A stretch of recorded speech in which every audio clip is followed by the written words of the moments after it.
तो देखिए, अवसादी चट्टान के जो परिभाषा है उसको हम कैसे देखेंगे। सबसे पहले आप लोगों का स्वागत। मैं कंचन प्रभा इस वीडियो में अवसादी चट्टान के परिभाषा को देखते हैं। अवसादी चट्टान को द्वितीयक चट्टान भी कहा जाता है। क्या? द्वितीयक चट्टान, क्योंकि आग्नेय चट्टान के बाद जो चट्टान का निर्माण होता है आग्नेय चट्टान के तलछटों से और उसके अवसादों से, तो अवसादी चट्टान बनते हैं। तो दूसरी बार जो चट्टान का निर्माण होता है वो अवसादी चट्टान है, इसलिए इसे द्वितीयक चट्टान अथवा इसे हम परतदार चट्टान भी कहेंगे। परतदार चट्टान, ये दोनों कहा जाता है क्योंकि परत दर परत, मैंने पिछले वीडियो में आपको बताया था कि कैसे परत पे परत बनता है तो अवसादी चट्टान बन जाता है। तो इसलिए इसे परतदार चट्टान कहेंगे। इसे इंग्लिश में सेडिमेंट्री रॉक्स कहेंगे। तो चलिए परिभाषा देखते हैं इसकी। परिभाषा में क्या लिखेंगे हम लोग?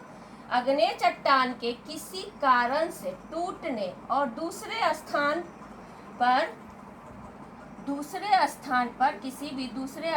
पर जमने से अवसादी चट्टान का निर्माण होता है।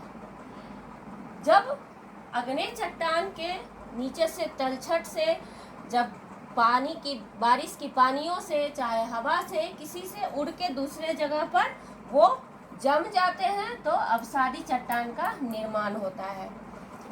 हम यह कह सकते हैं कि आग्नेय चट्टान के तलछट एवं अवसादों से अवसादी चट्टान का निर्माण होता है। और कैसे होता है ये तो आप लोगों को मैंने बताया था पिछले वीडियो में। अवसादी चट्टान का निर्माण किससे होता है? आग्नेय चट्टान के द्वारा। अब इसके कुछ मुख्य बातों को हम देखते हैं यहाँ पर। अवसादी चट्टान दो अवस्थाओं में बनती है। पहला पानी के अंदर और दूसरा पानी के बाहर जमीन पर। पानी के अंदर कैसे बनेगी?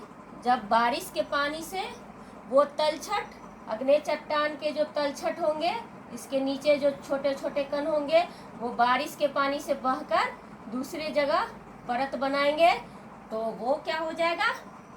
ये पानी के द्वारा। और जब पानी में तलछट का जमाव काफी समय तक परत दर परत होता है और दबाव के कारण ये एक दूसरे पर जमकर ठोस बना देते हैं, ऐसे अवसादी चट्टान के उदाहरण को हम चूना पत्थर कह सकते हैं। चूना पत्थर इसके उदाहरण हो सकते हैं। दूसरी तरह कैसे बनता है? जब किसी जमीन पर ये अवसाद परत दर परत जम जाते हैं हवा के द्वारा उड़कर आकर, या किसी अन्य कारण से जब उड़कर आकर यहाँ पे दूसरे जगह जम जाते हैं किसी जमीन पर कहीं पर इसके अवसाद, तो वो बन जाते हैं अवसादी चट्टान। तो ऐसे अवसादी चट्टान के उदाहरण हम बालू पत्थर कह सकते हैं।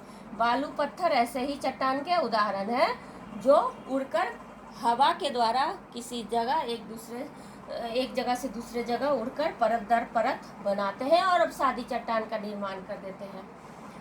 इसके बनने में सैकड़ों वर्ष लगते हैं। ऐसा नहीं है कि एक जगह चट्टान तुरंत बन जाता है, इसमें सैकड़ों वर्ष लगते हैं। जैसे कि यहाँ एक बार बारिश हुई तो एक परत जम गया, फिर क्या है कि ढलान अगर यहीं पर है तो इसका क्या होगा कि दोबारा जब बारिश होगी फिर कुछ दिनों के बाद फिर दूसरी परत जमेगी, तीसरी बार फिर जमेगी, तो जमते जमते और इसको ठोस बनने में भी बहुत समय लगेगा। तो इस तरह ये जमकर अवसादी चट्टान बना देते हैं। इस तरह से हम लोग इसकी परिभाषा को लिख सकते हैं।